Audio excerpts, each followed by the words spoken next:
Bonjour à vous, bienvenue dans cette masterclass numéro 3 de identité haute fréquence. Donc, vous savez que dans ces masterclass, eh bien, nous discutons des sujets dans le contexte de la vie éternelle, c'est-à-dire eh bien, comment les choses vont être transformées au regard de la vie éternelle et de l'immortalité, donc dans le corps physique. Donc justement, aujourd'hui, nous parlons de l'évolution du corps physique. Alors bien sûr, première chose, vous le savez sûrement si vous regardez régulièrement mes vidéos, eh bien la première affaire, c'est que nous allons être capables de nous guérir de manière évidente. La guérison, c'est la priorité, hein, c'est évidemment, on ne peut pas envisager la vie éternelle en étant malade tout le temps, hein, malade éternellement, blessé éternellement, ça marche pas, hein, c'est pas logique, c'est pas cohérent. Donc la première étape, j'ai envie de dire, de l'entrée dans la vie éternelle, c'est d'envisager que, toute maladie porte en elle sa solution, sa guérison et son message, hein.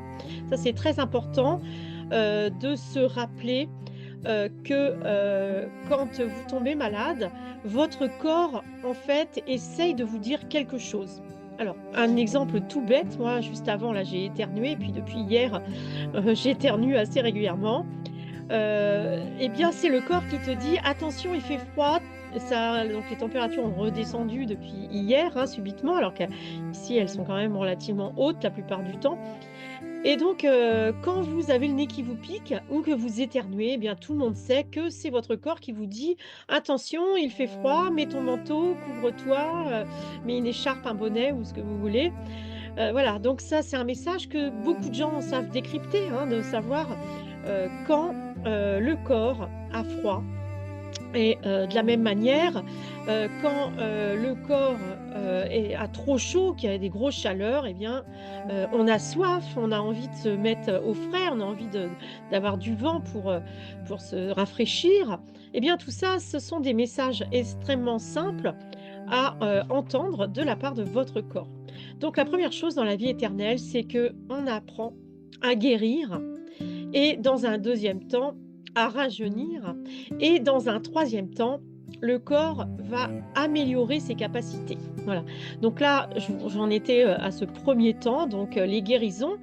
La guérison, c'est-à-dire que, vous allez me dire: «Oui, mais on ne sait pas toujours quand on est malade et cetera». Bah, si vous commencez à bien écouter votre corps et à régulièrement à vous scanner finalement, au niveau spirituel, eh bien, vous savez quand vous êtes malade, hein. Moi, clairement, l'année dernière, je pense que j'ai été malade. Je sais également pourquoi, hein. J'étais dans un état de, voilà, avec mon mari, on était dans une période très difficile. À la fois, on avait envie d'être ensemble et on se supportait plus parce qu'on n'avait pas envie d'être ensemble. En même temps, on avait envie de vivre tout seul, quoi.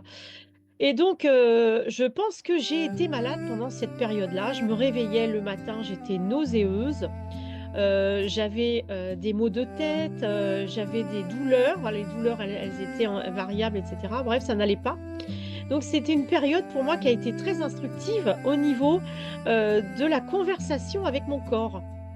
Et donc, quand vous vous réveillez le matin, avec un sentiment, d'être malade, négatif, bah, à mon avis, on est clairement là-dedans, hein. Alors moi, vous allez me dire, j'ai pas de preuves. Pourquoi? Parce que je ne vais pas voir les médecins. Pourquoi je ne vais pas voir les médecins? Parce que, la plupart du temps, d'abord, j'arrive à normaliser les problèmes moi-même, mais également, je sais que, certains médecins qui ont vite fait de poser des diagnostics définitifs, moi, d'entendre, un diagnostic, trop définitif et trop négatif, je pense que ça m'aurait achevé directement et ça m'aurait mis dans une situation extrêmement inconfortable, à savoir, s'il fallait aller à l'hôpital ou des choses comme ça. Moi, c'est quelque chose que je ne veux plus, hein. Ça fait longtemps, que je ne veux plus. Alors je pourrais vous raconter ma vie, hein. Moi, j'ai tout au long de ma vie, j'ai essayé vraiment d'être autonome au niveau de la santé et c'est une homéopathe quand j'avais 20 ans qui m'a vraiment guidée au départ là-dessus. Elle me disait: «Mais Marilyn, mais vous savez bien là ce qu'il a votre enfant, mais Marilyn, vous savez bien ce que vous avez» et cetera. Donc elle m'a beaucoup, donné confiance en moi. sur l'intuition de ce qu'on peut ressentir dans le corps physique. Mais bien sûr, c'est pas quelque chose, qui s'installe du jour au lendemain, hein. C'est comme tout, c'est comme de parler une nouvelle langue, de parler avec son corps physique, c'est quelque chose, qui s'installe petit à petit au fur et à mesure des jours, des semaines, des mois, des années et donc on apprend, par exemple, à rencontrer ses organes, hein, les uns après les autres. Moi, j'ai eu l'impression, là, pendant la période où je me sentais pas bien, que, j'avais, revisité tout le système digestif, et donc tout à partir du moment où, je faisais entrer quelque chose dans mon corps et que ça ressortait, et ce qui ressortait après et donc ça a été tout un cheminement, vraiment de guérison et de réappropriation des signaux de mon corps et maintenant, je sais précisément quand, c'est, mon pancréas, ma vésicule biliaire, ou mes reins qui me parlent, je le sais avec certitude. Alors bien sûr, j'ai aussi consulté, quelques livres d'anatomie et par rapport aux sensations que j'avais, alors j'avais pas des douleurs, insupportables, mais j'avais des sensations assez fortes, assez lourde, assez significative. Donc voilà, c'est comme ça que, heu, j'ai appris finalement à communiquer avec mon corps physique. Donc je pense que dans la vie éternelle, la première étape, c'est ça. C'est savoir communiquer avec votre corps physique. Et donc, ça se fait petit à petit, jour après jour, en écoutant les moindres maux de tête, les moindres douleurs. Par exemple, j'ai eu, aussi des problèmes, de au genou, avec le genou je pouvais plus marcher, c'était pas déboîté, mais c'était quand même un peu, il y avait un truc mécanique qui n'allait pas puisque, au bout de la 2e, 3e fois que ça recommençait, mais même dès la première fois en fait, mais la première fois j'étais pas sûre de moi si vous voulez. C'est que, j'ai été guidée pour savoir quel mouvement je devais faire pour remettre mon genou en place. Et donc, maintenant, donc ça m'est arrivé de le remettre, donc il fallait que je me mette accroupie par terre, à 4 pattes, puis accroupie et après que je redéroule la jambe, au ralenti et donc, au bout de 5, 6 fois, si vous voulez, j'ai vraiment, mis au point, le mouvement de manière précise et aujourd'hui, j'en suis que quand, mon genou commence à fatiguer, commence à se rapprocher du moment où il va sortir de sa place, enfin, que je sais pas comment appeler ça, puisque moi j'ai pas de formation de médecine, hein. Enfin, j'ai fait de la médecine chinoise, mais voilà, j'ai pas de formation, sur le squelette et cetera. Et donc quand mon genou recommence à me faire des problèmes, eh bien, je sens venir les choses et donc je rectifie la ligne de mon genou. Je ne sais pas comment dire les choses autrement, en fait. Je remets les choses en place, je me fais de l'ostéopathie à moi-même et voilà, c'est quelque chose que j'ai fait vraiment tranquillement, en douceur, petit à petit, hein. Il faut quand même vous dire qu'il y a eu un moment, pendant 15 jours, je ne pouvais plus marcher. Mon mari m'avait ramené comment ça s'appelle? Des béquilles, de quelqu'un qui lui avait prêté des béquilles et j'ai marché avec des béquilles quand même pendant, pas loin de 2 semaines et là je me suis dit et c'est là que je me suis dit, «Bon, je vais appliquer Grabovoi sérieusement. Je vais demander à Dieu qu'est-ce que je peux faire?» et donc Dieu m'a expliqué, c'est au bout de 15 jours là, j'ai voulu, enfin l'écouter, exactement comment je devais me positionner, hein, parce que là je ne tenais que coucher et même coucher, j'étais pas bien.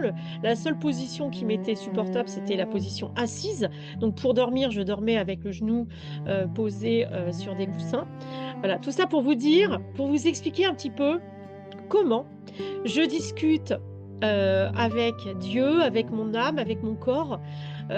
C'est pas exactement pareil les 3, mais si vous voulez, les 3 sont reliés, c'est-à-dire que c'est des parties, de moi, que ça soit, mon âme, mon corps ou Dieu, ce sont des parties de moi qui savent, qui ont accès à la connaissance et donc le but, ça va être, d'amener dans la conscience cette connaissance dont on a besoin à ce moment-là, eh bien, qui est donc la solution au problème. Donc là, je viens de vous parler de mon genou, mais ça a été pareil avec, ma vésicule biliaire, avec mon foie, avec, mon pancréas. J'ai eu vraiment des discussions et là, plus récemment, j'ai discuté avec mes reins. Et donc voilà, j'ai vraiment fait des liens entre ce que je vivais au niveau relationnel, émotionnel avec les personnes autour de moi et mon corps physique, comment il répondait quand je n'arrivais pas à m'affirmer ou je n'étais pas claire dans ce que je voulais. Et donc voilà, tout ça, heu, ça s'est vraiment déroulé et ça s'est résolu ça s'est résolvé par la communication avec le corps, avec les parties du corps, avec notre âme qui sait tout ce qui est, avec Dieu qui connaît tout ce qui est également. Quand j'appelle Dieu, c'est vraiment quand je suis au bout du rouleau et que je n'arrive pas à trouver une solution, en parlant avec, des parties de moi plus proches, on va dire. Mais quand je parle à Dieu, en général, c'est du miracle à l'état pur et bien, voilà, j'ose pas trop le déranger tout le temps, hein, bien que, il semblerait qu'on puisse le déranger autant qu'on veut. Mais en fait, je le dérange que vraiment, j'ai épuisé toutes les autres méthodes. Pourquoi? Parce que, bah, je garde, les communications avec Dieu comme quelque chose de précieux et rare. Donc je veux pas être, dans une vie de couple trop, trop barbante avec Dieu, si vous voulez, hein, donc voilà. Donc je ne sais pas comment vous allez interpréter tout ce que je vous raconte, tout ça pour vous dire quoi? Donc première étape, résoudre les maladies, guérir, faire la paix avec son corps, faire la paix avec, dans la connexion entre votre âme et votre corps et donc tout ça, c'était la première étape, rajeunir, guérir, je veux dire et donc se soigner et cetera. 2e étape donc rajeunir. Donc une fois que vous êtes moins malade, même si vous avez encore des petites choses, hein, c'est pas grave, mais bon, si vous avez quelque chose de grave, priorité, ça va être de résoudre les maladies graves, hein. Donc bien sûr, vous n'abandonnez pas les médecins d'un coup, hein, ça c'est comme, un médicament, vous n'abandonnez pas un médicament d'un coup. On fait les choses toujours dans la vie éternelle, progressivement, en douceur. Je vous rappelle que dans la vie éternelle, on a tout notre temps pour résoudre les problèmes. Donc, vous prenez votre temps et vous apprenez, à vous guérir et à empêcher aussi donc les maladies de survenir et vous apprenez à vous responsabiliser, c'est-à-dire vous reprenez le pouvoir sur votre corps, hein, parce que le problème c'est que quand on va voir sans arrêt les médecins, hein, moi je vois bien la plupart des personnes âgées, elles vont voir sans arrêt leur médecin et leur médecin finalement c'est leur Dieu, hein, leur curé, hein, voilà. Donc tout ce que dit le médecin, c'est parole d'évangile. Voilà, donc le but là, ça va être vraiment de vous autonomiser, c'est-à-dire de savoir communiquer si bien avec votre corps que vous savez. Vous savez que vous avez créé votre maladie, quelle qu'elle soit, même s'il y a des raisons extérieures, même si c'est un accident, hein, c'est pas tout le monde qui a un accident. Souvent les personnes qui ont des accidents, heu, ils ont je dis souvent, hein, il peut y avoir des exceptions, ce que je dis tout est possible bien sûr, mais il y a quand même beaucoup de gens qui ont des accidents et avec une attitude qui est, on va dire, à risque. Si vous avez une attitude et une façon de vivre et une façon de vous comporter et de bouger également, qui est plus, prudente, eh bien vous allez avoir moins d'accidents, on va dire.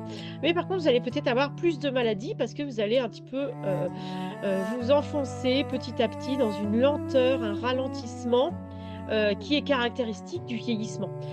Donc, le but là, ça va être vraiment, de ne pas se laisser emporter non plus, même si vous n'avez pas de problème de santé, de ne pas vous laisser emporter, par, le ralentissement. Comme, faut pas se mettre à rouiller, faut pas se mettre, hein, vous voyez tout ça? Donc c'est apprendre à rajeunir de manière régulière et quotidienne. Alors ça veut dire quoi savoir rajeunir? Bien évidemment, tout ce que, si vous êtes déjà intéressé par le rajeunissement, eh bien vous savez que, bah, il y a des aliments qui vont être extrêmement, bénéfiques. Il y a d'autres aliments, tous les aliments transformés ou, trop de protéines animales et cetera. Tout ça, ça va être des choses plus lourdes à digérer. Alors moi, j'ai commencé par arrêter tout ça et puis finalement, maintenant que j'ai muté, il semblerait que, je puisse manger aussi des fois n'importe quoi et que ça passe bien. Mais voilà, pour que ça passe bien quand on mange n'importe quoi, il faut avoir bien tout guéri et à commencer par le système digestif et donc perdre les mauvaises habitudes et on peut faire des écarts bien sûr. Dans la vie éternelle, on va faire des écarts, mais on sait avec certitude qu'on va se remettre à la norme, c'est-à-dire au maximum de la santé. On va être capable de se remettre au maximum de la santé dès qu'on le souhaite.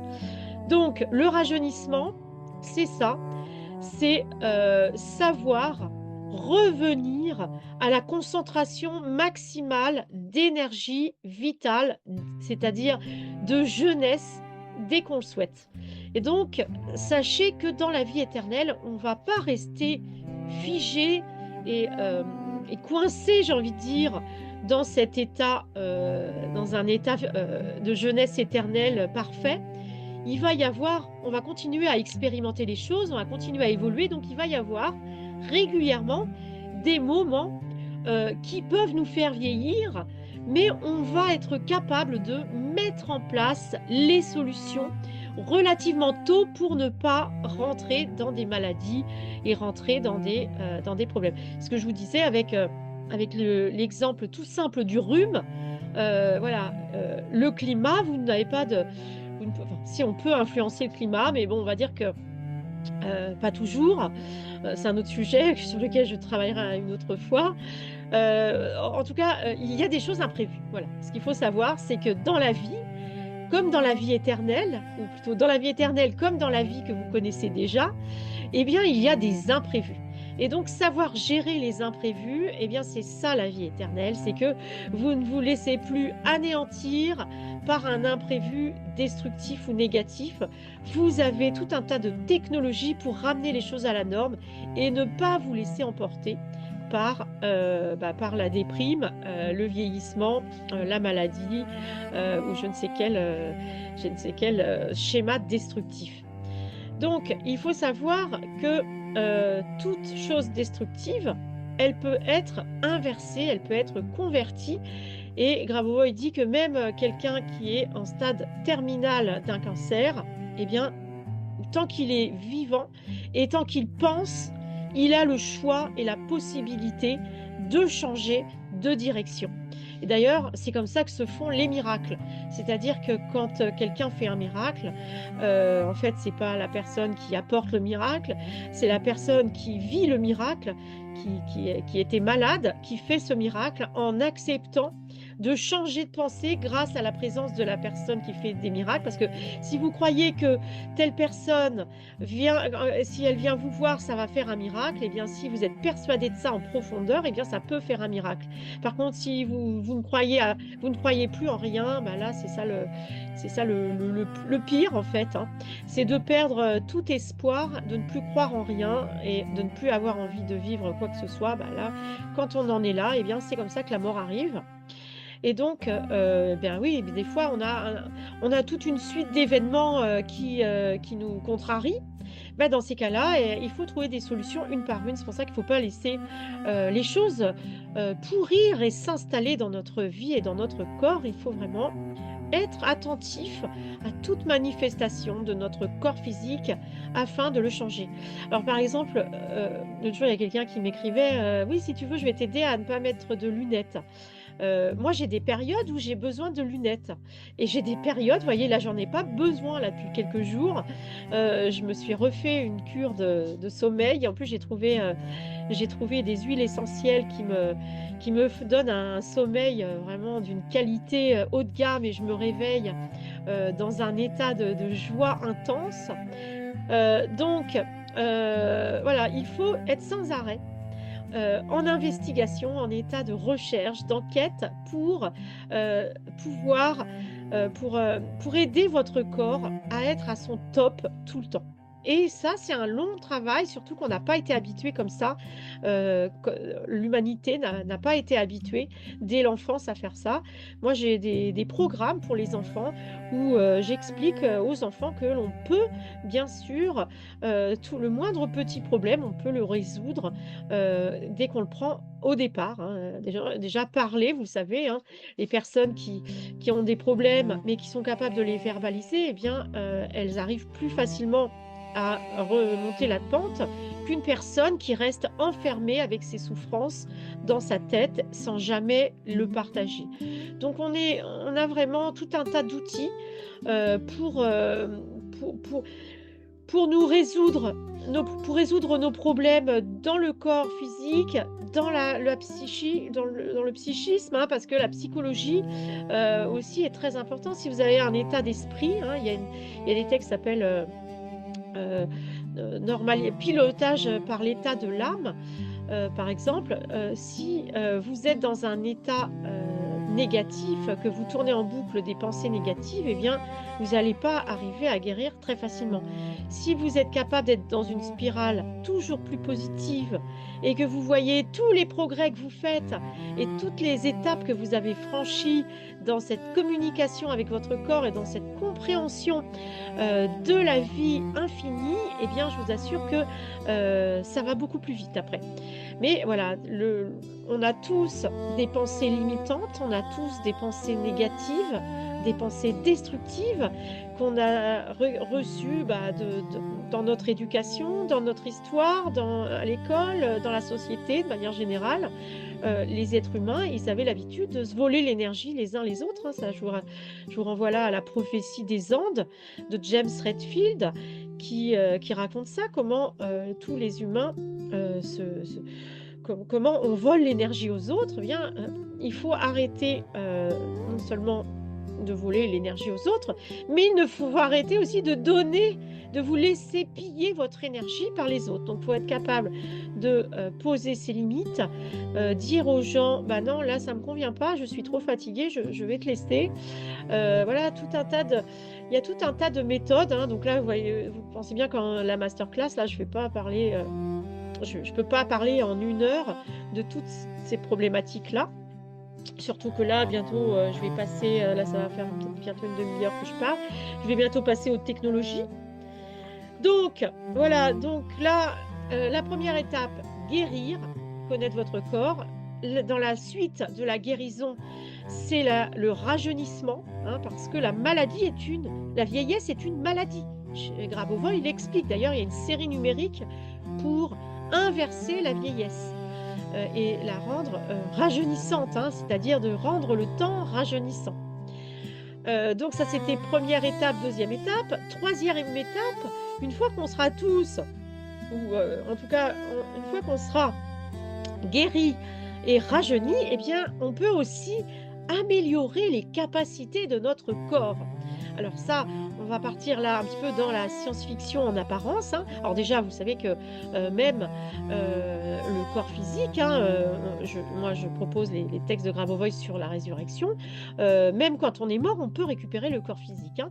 Et donc ça ne veut pas dire qu'on va récupérer le corps en décomposition, ça veut dire qu'on va remanifester, rematérialiser un nouveau corps, hein. C'est ça la résurrection. Alors je ne vais pas parler plus de la résurrection.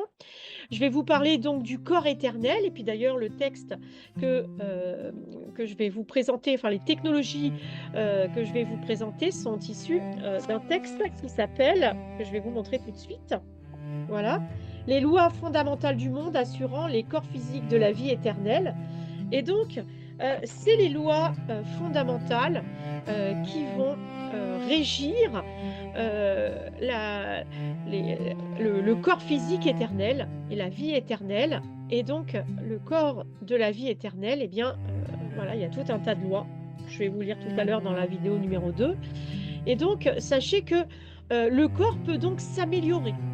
Et donc, dans les améliorations dont parle Grabovoi dans certains textes, par exemple, il explique qu'on va être capable un jour par exemple, de ne pas manger pour vivre. On va être capable de se passer de manger et de créer de la nourriture à l'intérieur directement pour ne pas mourir.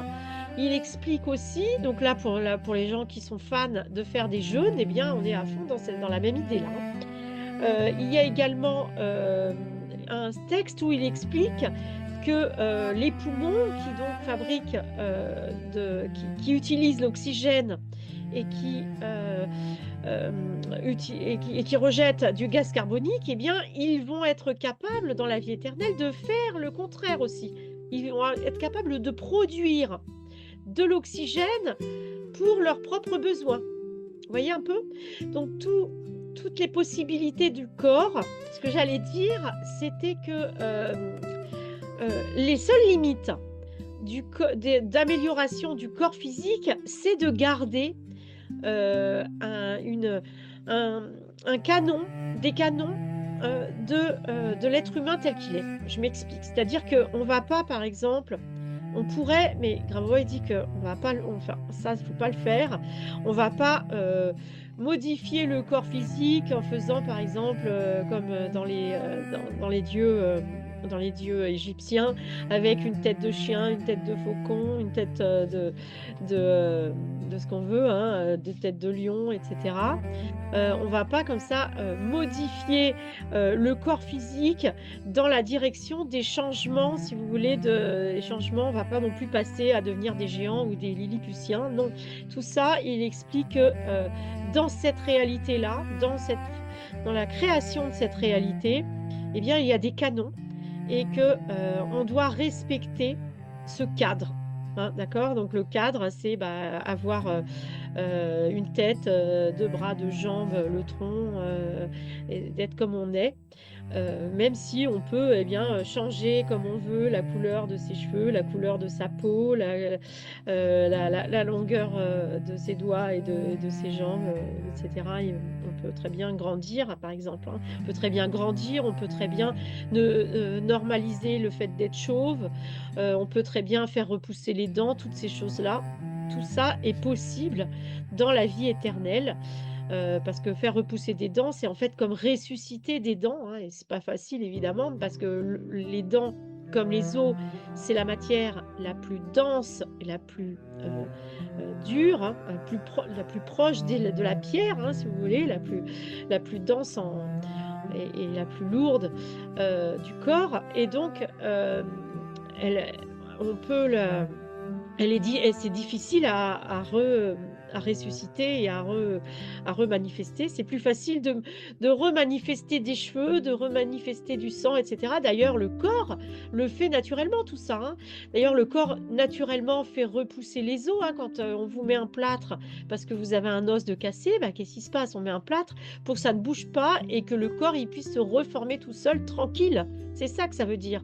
De la même manière, quand vous êtes affaibli, eh bien, on vous donne à manger pour que vous soyez capable de refabriquer du sang, etc. etc. Hein. Donc le corps, il sait déjà toute la guérison. Hein. On en parlait tout à l'heure de la guérison. Voilà, donc tout ça. Si vous voulez plus de détails, je vais traduire, et j'ai déjà d'ailleurs mis en place, j'ai déjà traduit des textes en rapport avec la guérison. Jusqu'à maintenant, je le faisais pas parce que je voulais pas empiéter dans le domaine des médecins qui étaient parfois, en tout cas dans le passé, un peu susceptibles quand le développement personnel se mêlait de la médecine. Je pense que ça va s'alléger tout ça.